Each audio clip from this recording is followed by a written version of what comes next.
स्वास्थ्य विभाग के मदर एंड चाइल्ड पोर्टल में संशोधन कर दिया गया है। इस संशोधन के बाद हमीरपुर जिला के बीएमओ तथा डाटा एंट्री ऑपरेटर्स को जानकारी देने के लिए 1 दिवसीय प्रशिक्षण शिविर का आयोजन किया गया। प्रशिक्षण शिविर के दौरान बताया गया कि महिला के गर्भावस्था से लेकर बच्चे को जन्म देने तक किस तरह डाटा अपलोड किया जाएगा। यदि किसी महिला को कोई टीका गर्भावस्था के दौरान लगने से छूट जाए तो पोर्टल पर इसका रिकॉर्ड देखा जा सकता है। ऐसे में आशा वर्कर 1 दिन पहले ही टीकाकरण के लिए सचेत कर देगी। मदर एंड चाइल्ड पोर्टल पर महिला और बच्चे के टीकाकरण का पूरा रिकॉर्ड ऑनलाइन रहेगा। ऐसे में इनको मिलने वाले टीकाकरण उपचार के संदर्भ में पारदर्शिता बनी रहेगी। इसी को लेकर हमीरपुर जिला के सभी बीएमओ तथा बीएमओ कार्यालय के डाटा एंट्री ऑपरेटर्स को सीएमओ ऑफिस बुलाया गया था। यहाँ पर ही इन्हें 1 दिवस का प्रशिक्षण दिया गया। मुख्य चिकित्सा अधिकारी डॉक्टर आर.के. अग्निहोत्री ने बताया कि मदर एंड चाइल्ड पोर्टल में कुछ बदलाव किया गया है। इसी बदलाव की जानकारी देने के लिए डाटा एंट्री ऑपरेटर्स को बुलाया गया था। उन्होंने कहा कि अब सारा रिकॉर्ड भी ऑनलाइन रहेगा।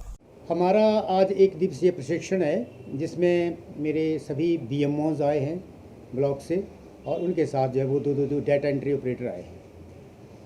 क्योंकि अब ऑनलाइन सिस्टम चला है हर चीज़ का, तो हमारा जो मदर एंड चाइल्ड एक पोर्टल है, आरसीएस पोर्टल होता है, उसमें सारी एंट्री पहले भी की जाती हैं, लेकिन उसमें कुछ चेंजेज आई हैं, उसकी अपग्रेडेशन हुई है, उसके बारे में ये ट्रेनिंग है।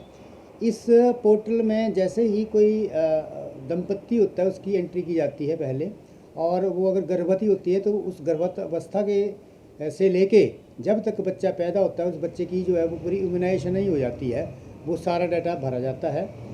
एक उसका यूनिक आईडी क्रिएट होता है। जैसे ही गर्भवती महिला हमारे पास आती है, उसको इंजेक्शन लगता है और चेकअप करते हैं उसका, और वो यूआईडी जो है वो हम पूरा जो है उसके हिंदुस्तान में, इंडिया में वो चलता है। वो अलग अलग जगहों पे उसको देख सकते हैं, जहाँ पे वो सर्विस है वो ले सकती है।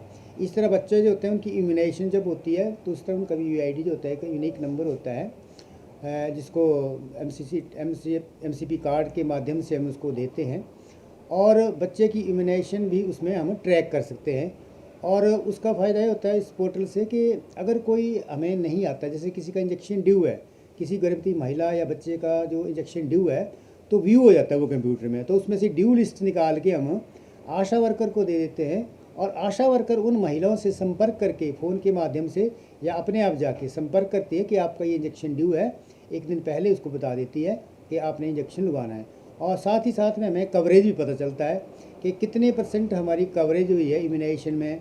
या जैसे गर्भवती महिलाओं के 4 जो है निरीक्षण बहुत ज़रूरी पाए गए हैं, तभी उसको कंप्लीट माना जाता है। तो 4 कम से कम गर्भावस्था के दौरान जो उसके निरीक्षण होने चाहिए, और इसी तरह बच्चे की इम्यूनाइजेशन की पूरा कंप्लीट इम्यूनाइजेशन होती है 9 महीने तक वो।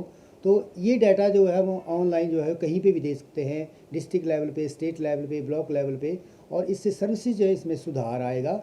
और जो इम्यूनाइजेशन है हमारी, या जो पेशेंट की ट्रैकिंग है, गर्भवती खासकर महिलाओं की जो ट्रैकिंग है, वो सुचारू रूप से वो चलती है।